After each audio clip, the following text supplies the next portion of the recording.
it has happened where you've roasted at a wedding, like my sister's wedding, and then he's like went and took a nap afterward because it just took so much out of you. And you are a certain kind of person, but I am a certain kind of person. It was a blazing hot day too. It was. To really, be fair. and we were still learning.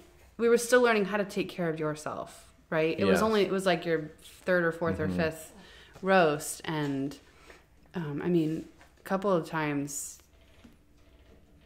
Well, one time you landed in the hospital. Yeah, that was weird. But yeah, I think so. Yeah, I guess we should talk about monitoring your health while you're roasting. Yeah. But one thing that I found, and maybe you can diagnose yourself, unlike I was not able to do that.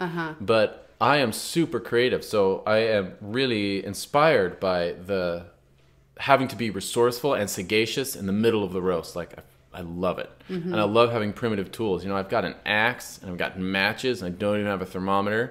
And I have cinder blocks and a stick of steel and a carcass that I killed. And I'm going to turn all of that very rough, primal, primitive material into something that is extravagantly refined and beautiful and meltingly tender. So I love that challenge. And I love being that feeling of being stranded a little bit. Yeah. You know, that I don't have all the kit. I can't fall back on anything but my own resource, you know, what I bring with me. On the other hand, I do have a super high standard. And I will drive myself into the ground trying to make that shoulder meat perfectly pullable. Yeah. Which, you know what? It's probably okay. If 3 ounces on the entire carcass is not meltingly tender, okay? We just don't want people killing themselves. You could probably be okay with that. Yeah.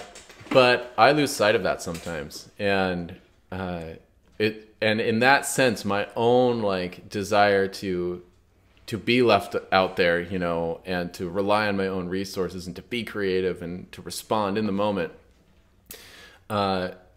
it runs up against my own anxiety because I'm also prone to anxiety. Yeah. It's like, so I plunge just by personality, I plunge myself into really sketchy situations and I usually make it work and it's great. No, you do. Yeah. But then it's like, I underestimate that that exhausts me more than I think because I'm so full in the heat of the moment, of the inspiration of this creation of the roast that I forget that I am depleting my tank like crazy. You know, I am tacking way too high. My RPMs are high and my tank is almost empty and I still have, you know, 5 hours of roasting to go. And I'm not even aware of that. And so I have done this and, you know, just crashed for a couple days after. Yeah, it's crazy. And what I experience it as is like a hangover. And I will even experience the hangover if I don't drink and if I stay hydrated. That's the crazy thing. And so it'll take me out the next day where it's like I'm nauseous, horrible pounding headache.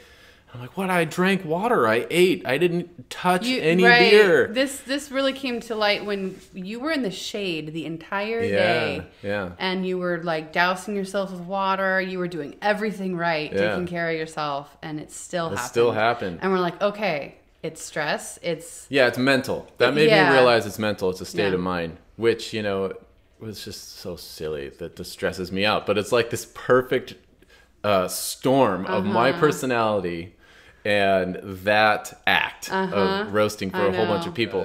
One time we roasted, it was the first lamb roast, right? This is the other story of how frail my mentality is when I'm roasting. For some reason, I don't know why I have this frailness, but we roasted and then we butchered in the shop and we had an NPR interview come over. Remember that? Yeah. And then we had friends over for dinner.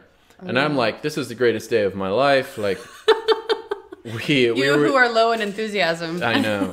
We were just confirmed and we just roasted an animal for hundreds of people and we had our friends over and we had an NPR interview. And that night, I lost the ability to speak. My brain swelled.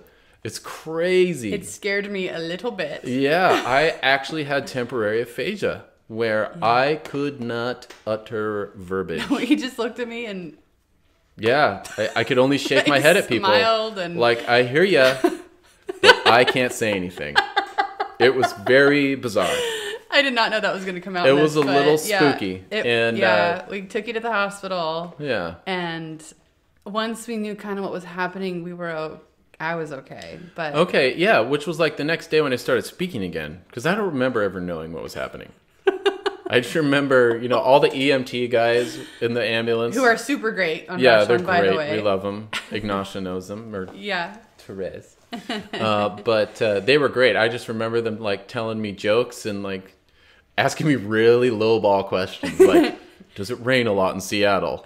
And I'm just like, nothing. I can utter no words. Got to the hospital and I remember the ER docs looking at me just kind of... Yeah. We don't know really what this is. And they did scans and they found, well, one side of your brain is just a little swollen. And that was the only thing that they found. And then it gradually decreased in swelling, apparently. And I started to be able to speak again. But that definitely put the fear into me of overextending myself. Yeah. And it's primarily tricky because it does sneak up on you. It sneaks up on you.